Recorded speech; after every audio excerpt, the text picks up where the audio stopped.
the times that they're about to change.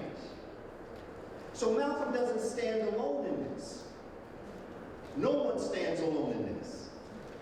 So that if we were to start to look at the greatness of Malcolm, and you know, brothers and sisters, normally I really like to speak extemporaneously, somewhat like I've done up until this point, but I really would like to focus,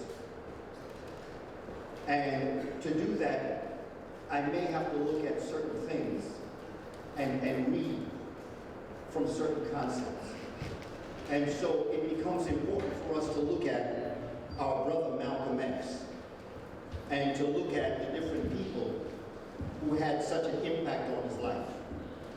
And some of the people who had such an impact on his life include Booker T. Washington. If I were to start somewhere, I would start with Booker T. Washington. Booker T. Washington was born on April 5th, 1856. He was born within the throes of the Ma'afa, within the throes of the enslavement of African people. His greatness would come out of developing a school that's called today Tuskegee Institute, located in Tuskegee, Alabama. He would die November 14th, 1950 on a ship off of New York, off the coast of New York.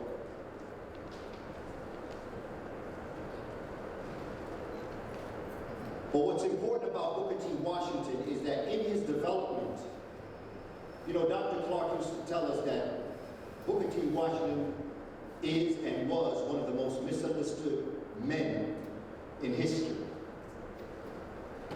And once again, just like we allow folk to tear us apart by making us make a choice, we may not agree with everything that Booker T. Washington said, but he was a great man. And he did great things for us. And I take the sense out the nonsense. I embrace what's good and I leave what's not that good. It doesn't make a difference to me what he did that I don't agree with. He has every right, because I am sure that there are things that Booker T. Washington wouldn't agree with me. But as Attorney Alton Maddox says, we can disagree and not be disagreeable. As an African people, we have to be focused on the issue and not the personality.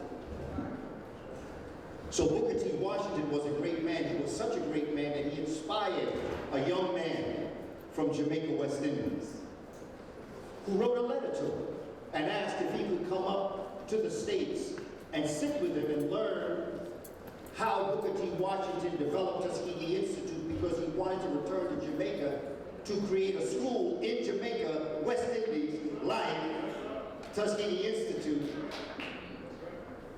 But by the time the Honorable Marcus Mosiah Garvey got up to the United States, Booker T. Washington had already joined the ancestors. So this young brother, Marcus Mosiah, decided instead of returning to Jamaica right away, that he was going to stay in the United States, and he spent some time in East St. Louis. East St. Louis has a fantastic history of the blues. We have such a rich history, brothers and sisters, that when you get into it, you come to realize really how great we are. We really don't understand how great we are, not really. I'm talking to the choir here, so please understand that when I say we, I mean as a collective people. Marcus Mosiah Garvey would eventually find his way to New York and do a number of things, one of which he would start probably one of the greatest movements for African people that still has not yet been repeated. And the closest it came was another individual, but we're going to talk about him down the road, because we have to talk about another great man that had a great impact on Malcolm X. Because remember, Malcolm X's parents, Lois, left Grenada, West Indies, with her uncle, and came and moved to Montreal, where she was introduced through her uncle to the Garvey chapter in Montreal. There, within 2 years, she met another brother that was in Montreal. His name was Earl Little. And of course, you know, those are Malcolm's parents, who were both Garveyites. And Malcolm would go to meetings with his father, listening to this story of economic independence and the ability for black folk to stand up on their own and do for self and stop expecting other people. Even if the president of the United States is a black man, stop depending even on a black man who's president for what we need to do for ourselves. Because he has no, well, we got to do for self. I respect him. I honor him. I admire him and his wonderful family. But brothers and sisters, every Sunday, my mother, with the same mother used to get her hair done, every Sunday after church, she put on the best of Billie Holiday. And she used to say, Skip, that's my nickname. Skip, I want you to listen to this song. And every Sunday she would play and replay for my benefit. Papa may have, Mama may have, but God bless the child that God has owned. She plays Sometimes I Feel Like a Motherless Child. My mother was trying to tell me something. She was my queen time. She was a pharaoh in her own way, in what she embedded in my head. Do for self. Don't depend on anybody for anything. Don't expect anything from anybody. No expectations, no letdowns. And as an African people, this is what Malcolm's message was to us. This is what Marcus Garvey's message was to us. Do for self. We know what's happened. We know history. But that's not going to get us out of the situation we're in. It's simple like that. And so Marcus Garvey would be the second impact on Malcolm's life. Marcus Mosiah Garvey was born on the 17th of August, 1887. And he would join the ancestors in London with a pen in his hand, planning his next chapter, the 10th of June, 1940. Marcus Mosiah Garvey, the second influence on Malcolm's life. Marcus Mosiah Garvey had a very good friend. In fact, they were seen together on several occasions. And it was this man in the early 19-teens, 1913, 1914, who was impacted by a faith system that would come from India. And it would be a particular branch of Islam that's known as Ahmadiyya. A-M-E-D-I-Y-A, Ahmadiyya. He would be impacted by this. And he would take a book that's entitled The Aquarian Gospel of Jesus the Christ. He would take the Islamic Quran, and he would blend it all together in this Ahmadiyya Islam. He would write a book, and it would be called Circle 7, and his name, born name, was Timothy Drew. He was born on January 8th, 1886. He would join the ancestors on July 20th, 1929.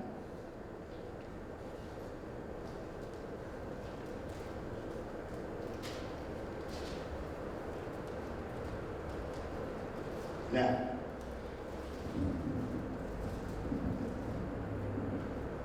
in Detroit, well, let me read it to you like this so that you get a better sense of what I'm saying. And I want to read this to you so that you can get a sense of what I'm saying. So I do apologize for my reading, but I want to get it right. I don't want to make it. Clara Muhammad, going to focus on El-Hajj Clara Muhammad.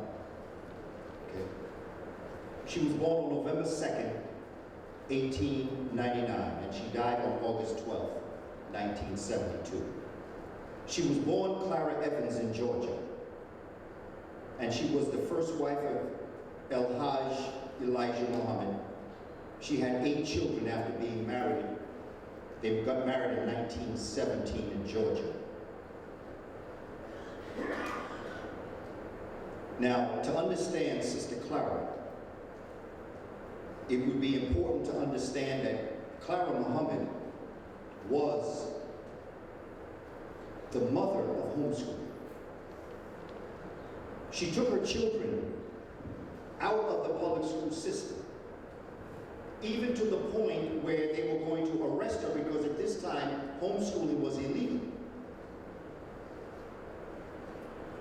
She took her children out and she started a homeschool.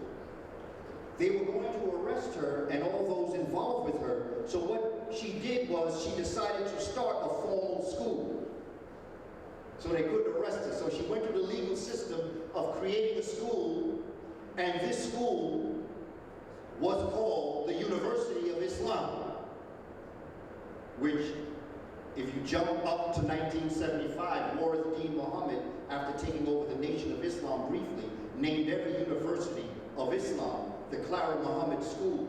And I believe that this building we're in is called the Sister Clara Muhammad School, which means that this sister started this building.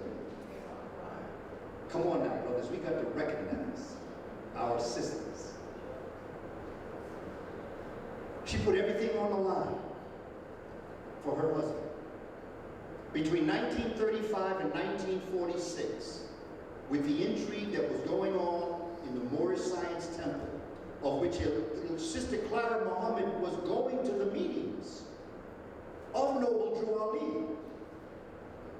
Elijah Poole was living a life that was not the best life.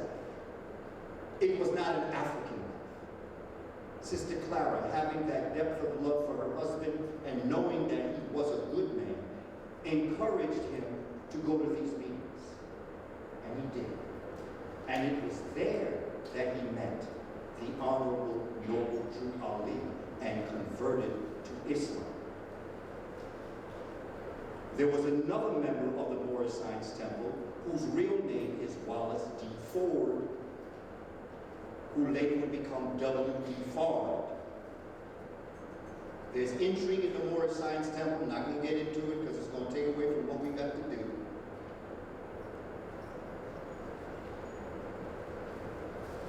But while Elijah Muhammad was on the run and then put in jail for going against World War II, he was absent from the home from 1935 until 1946, but the Nation of Islam survived because the hidden leader of the Nation of Islam was the First Lady of Islam, Sister Clara Muhammad. This is what history shows us. When he did get in prison, they would not allow them the Quran in prison. They could not read the Quran in prison. So Sister Clara would handwrite eventually every passage of an English translated Quran and smuggle it into prison for the Honorable Elijah Muhammad to read and to pray about. This is Sister Clara Muhammad I'm talking about. I'm talking about a woman that very few of us know very little about. This is what this sister did through the love of her man. You see, this is what Ma'at does. Yes. Ma'at also.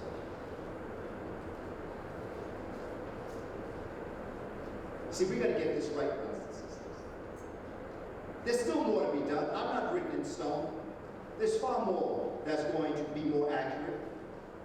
But I'm breaking away from a lot of the different situations that I've experienced because in so many ways when we try to build a nation, we start kicking people out. We start telling people who's not part of the nation. How you going to build a nation when you're kicking folk out? You build a nation by bringing people in. This is Clara Muhammad. She would later die of stomach cancer in 1972, 3 years prior to the Honorable Elijah Muhammad joining the ancestors. Clara Muhammad, powerful. She was also the mother symbol for Malcolm. Just like the Honorable Elijah Muhammad later on would become the father figure for Al-Hajj Malik al-Shabazz, Malcolm X, Clara Muhammad was the one that taught Malcolm a lot about history. She was the one that taught him a lot about Islam. She was the one that he would come to and sit and talk as a son talks to his mother. So we can't forget the women in Malcolm's life. Quite frankly, Malcolm's life was shaped by women. Start off with his mother, Louise Langdon. And then after Louise Langdon, his mother came Ella, his half-sister. And then after Ella came Clara Muhammad. And then after Clara Muhammad would become Betty Shabazz. And after Betty Shabazz came his 4 daughters. Malcolm was surrounded by the feminine principle. And he celebrated it. The times he lived in, he could have celebrated it better if he was born around this time, but for the time he lived in, he did a pretty good job.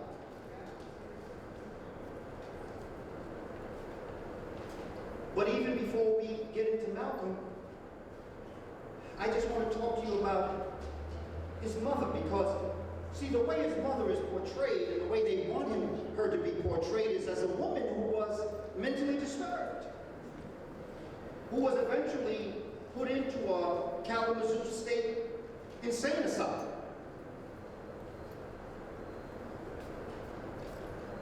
So we don't understand the impact that his mother had on shaping Malcolm's early life. We have a brother. His name is Jan Kuru. Jan Kuru just joined the Ancestors recently. Tell me, brother, what kind of time I got on this? I have time? Because you know how we get. This time is irrelevant. When do we take a break? It's 5:10. 6 o'clock? Oh, that's a good time. Jan Kuru. He wrote a book called Fulcrums of Change. He also wrote a very important book about Malcolm's relationship with her, and it's called Ghosts in Our Blood.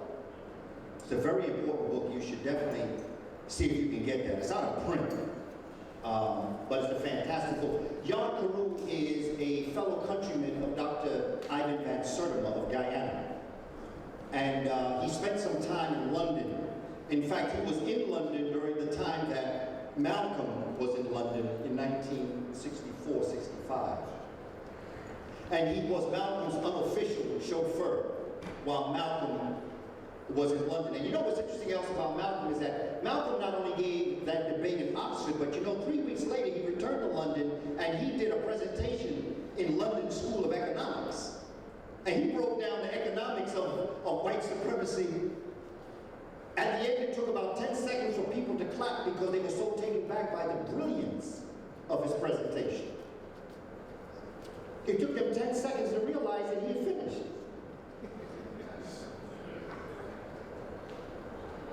This is how brilliant Malcolm was.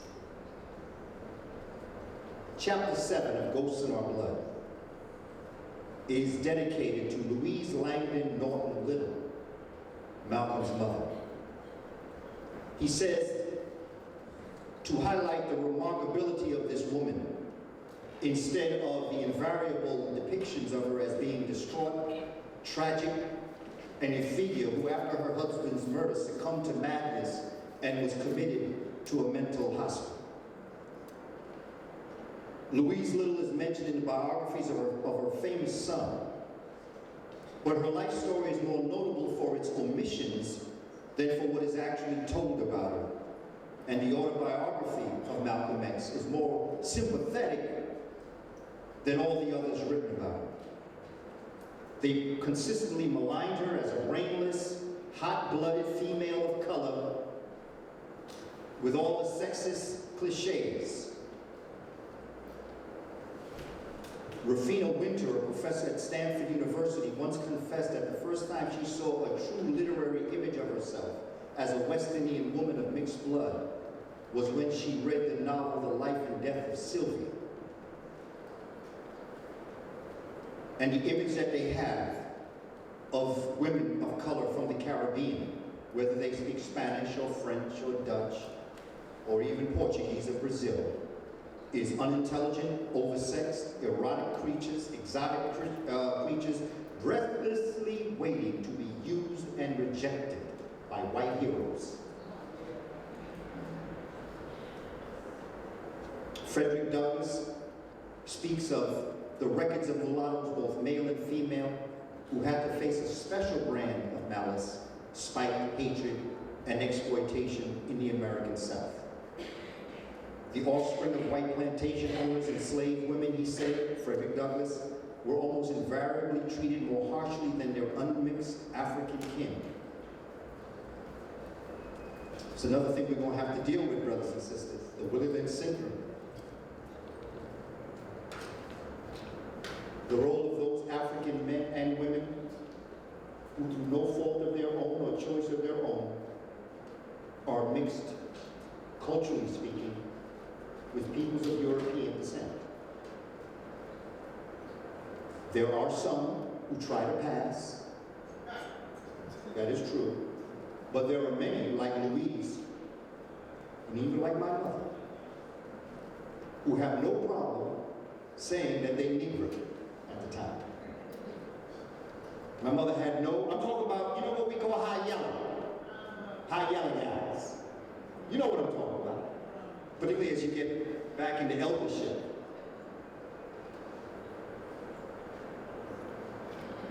We have records of people who fit this description, but who their life's work showed that they are as dedicated to the emancipation of African people as those who are more melanated, with curlier hair and wider nose. These are issues as an African nation we're going to have to deal with, straightforwardly. There are other issues we're going to have to deal with, but I'm going to leave that alone because that was on a whole nother presentation. But this was Malcolm's mother, a woman of light complexion, a woman of hair texture that could be European, a woman who in the United States could have ridden in the front of the bus or the train with no problem. But she chose to sit in the back because she wanted to be with her people. She could have gotten away with it, but she was very comfortable being black. It goes back to when I was moving in Co-op City. Back in the 80s, and when I went to fill out my papers, they said, I just want to let you know that Section 5 was built because, you know, Mitchell Lama was brought to court because of racism, white supremacy, and it wasn't built for black people. So when they were brought to court, they had to build Section 5. For those of you who know the story, you know what I'm talking about. And they said, so we just want to let you know that Section 5, you will notice, has a predominance of black people.